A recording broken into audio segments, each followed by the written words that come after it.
महान विष्णु भक्त प्रहलाद के पुत्र का नाम विरोचन था। विरोचन भी स्वयं विष्णु भक्त था। एक दिन भृगु ऋषि अपने पुत्र शुक्राचार्य से मिले और कहा कि विरोचन के ऊपर काल का साया है, जिसको रोकने का केवल एक ही उपाय है। उसे इसी समय हिमालय में जाकर 10 वर्षों तक घोर तपस्या करके भगवान सूर्य नारायण को प्रसन्न करना होगा।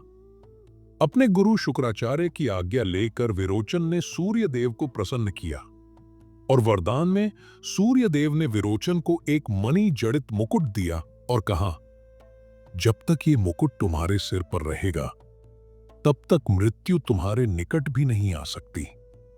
विरोचन जब वापस अपने राज्य में लौटे और अपने पुत्र बलि से मिले, वही राजा बलि जिसने वामन भगवान को 3 पग भूमि से ले दान की थी। फिर बलि अपनी शिक्षा पूरी करने के लिए अपने नाना विशालाक्ष के यहां चला गए। एक समय की बात है जब विरोचन ने अपनी सभा बुलाई और ये घोषणा की, आज से उनके राज्य में केवल भगवान विष्णु की पूजा होगी, अन्य किसी देवता की नहीं। हवन यज्ञ का भाग भी केवल भगवान विष्णु को ही जाएगा, बाकी सभी देवताओं की पूजा वर्जित रहेगी।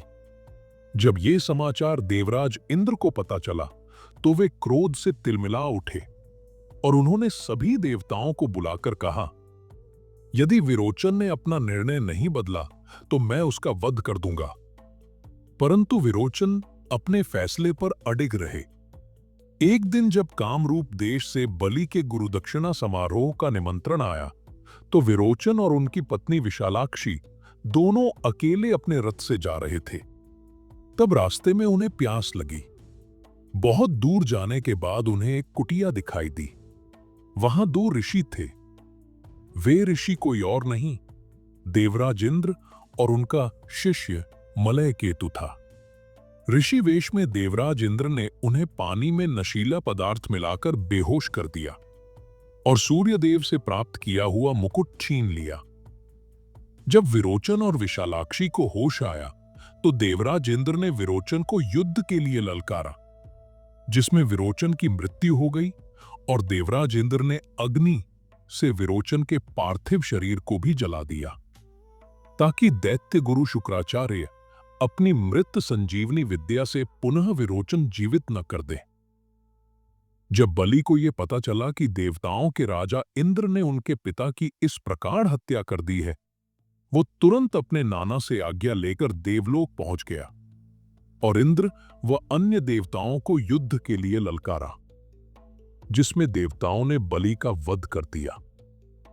देवराज बलि के शरीर को जलाने वाले थे, तभी अचानक भगवान श्री विष्णु क्रोध में प्रकट हो गए और इंद्र तथा सभी देवताओं को चेतावनी दी कि अब से मैं देवताओं की कोई सहायता नहीं करूंगा।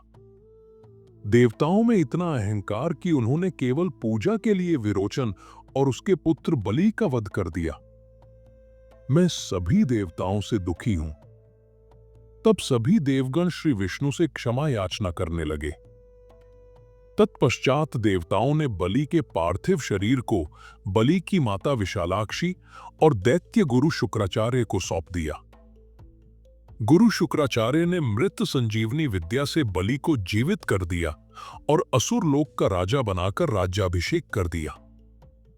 दैत्य गुरु शुक्राचार्य ने राजा बलि के लिए एक दिव्य यज्ञ किया, जिसमें से एक दिव्य विजय रथ निकला, जिसमें सभी दिव्य अस्त्र शस्त्र सुसज्जित थे। तत्पश्चात राजा बलि ने प्रतिज्ञा ली कि वो देवताओं को देवलोक, पाताल लोक और पृथ्वीलोक किसी भी स्थान में रहने नहीं देगा और इंद्रलोक पर हमला कर दिया, जिसमें इंद्र की पराजय हुई। सभी देवताओं के मुकुट छीनकर तीनों लोकों से निकलने का आदेश दे दिया। इंद्रलोक जीतने के बाद सभी देवताओं के मुकुट गुरु शुक्राचार्य के चरणों में रखकर अपने गुरु को प्रसन्न किया और ये वचन दिया कि उसके जीवित रहते देवताओं को कभी देवलोक वापस नहीं दूं।